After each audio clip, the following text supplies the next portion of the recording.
Bonjour, dans cette vidéo nous allons voir un modèle de plan marketing. Cette vidéo vous est réalisée par Vincent Cadio.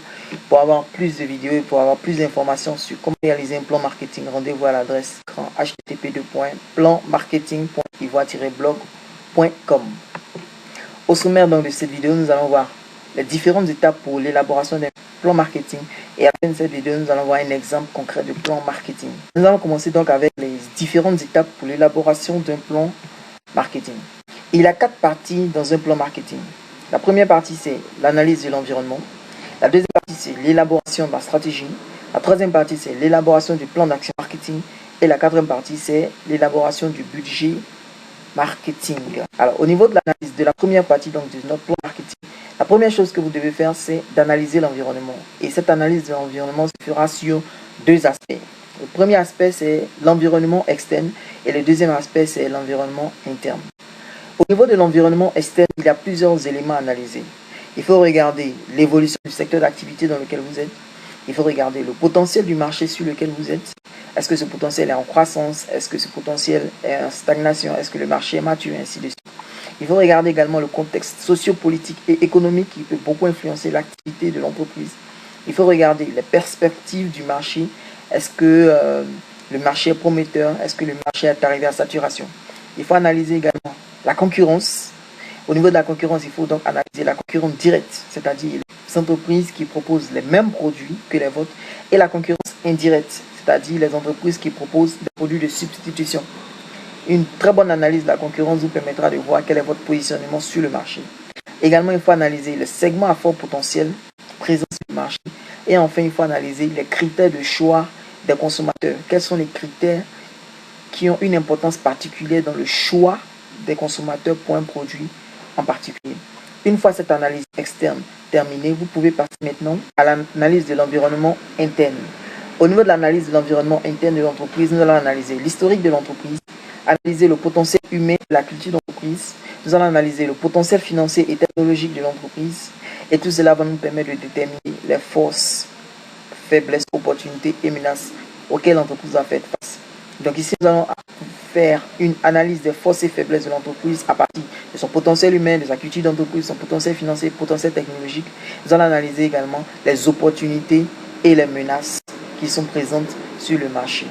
Une fois cette analyse interne terminée, nous pouvons donc maintenant passer à l'élaboration de la stratégie marketing, qui est la deuxième étape de notre plan marketing. Dans l'élaboration de la stratégie marketing, nous allons analyser 4 éléments. Le premier élément que nous allons faire, nous allons définir tous les objectifs que nous voulons atteindre au cours de cette année. Nous allons déterminer notre SCP, nous allons voir bientôt ce que ça veut dire. Nous allons choisir notre stratégie marketing et enfin nous allons attaquer notre mix marketing ou les 4 P. Alors commençons donc avec la définition des objectifs. Il faudra définir dans ce plan marketing les objectifs en termes de revenus, les objectifs en termes de nombre d'abonnés, les objectifs en termes de part de marché, les objectifs en termes de taux de présence, les objectifs en termes de notoriété, les objectifs en termes de couverture du territoire, etc., etc. Il faut vraiment définir tous les objectifs et que cette définition soit vraiment très claire et très sereine.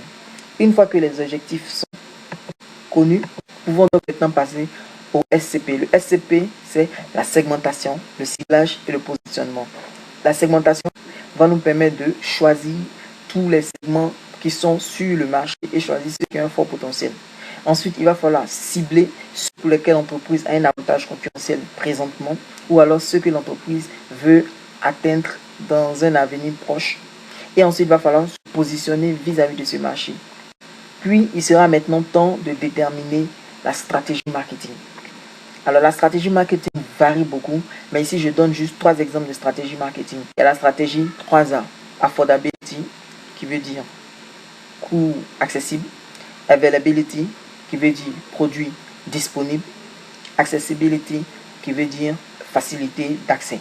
Une entreprise, donc, dans un secteur de distribution peut choisir cette stratégie des 3A, Affordability, Availability, Accessibility.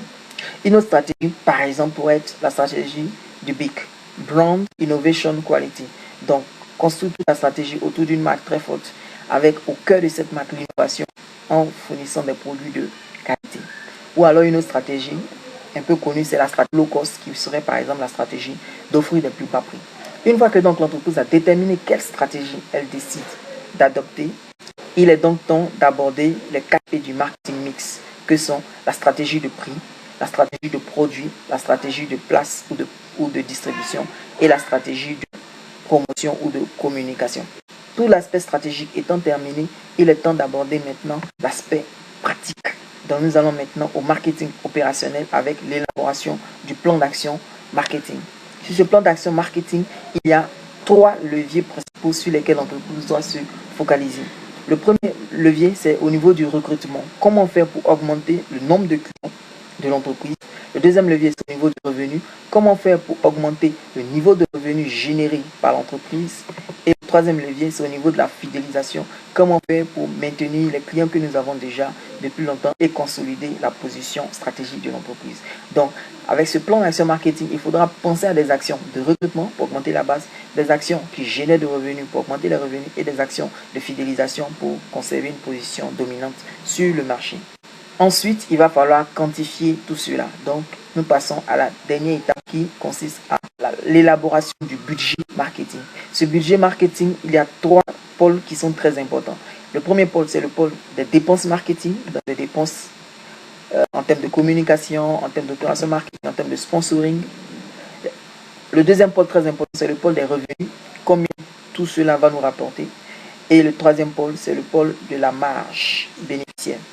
Alors, le premier pôle donc, sur lequel nous allons nous focaliser ici, c'est le pôle des dépenses. Il faut comprendre qu'il y a des dépenses fixes, donc le fonctionnement de l'entreprise, car c'est au marketing qui revient de planifier les dépenses fixes de fonctionnement de l'entreprise. Également, il y a les dépenses d'exploitation. Ces dépenses d'exploitation seront liées par exemple à toutes les campagnes promotionnelles, aux caravanes, au sponsoring, aux opérations terrain, aux bonus et toute autre action marketing qui seront réalisées au cours de l'année en cours.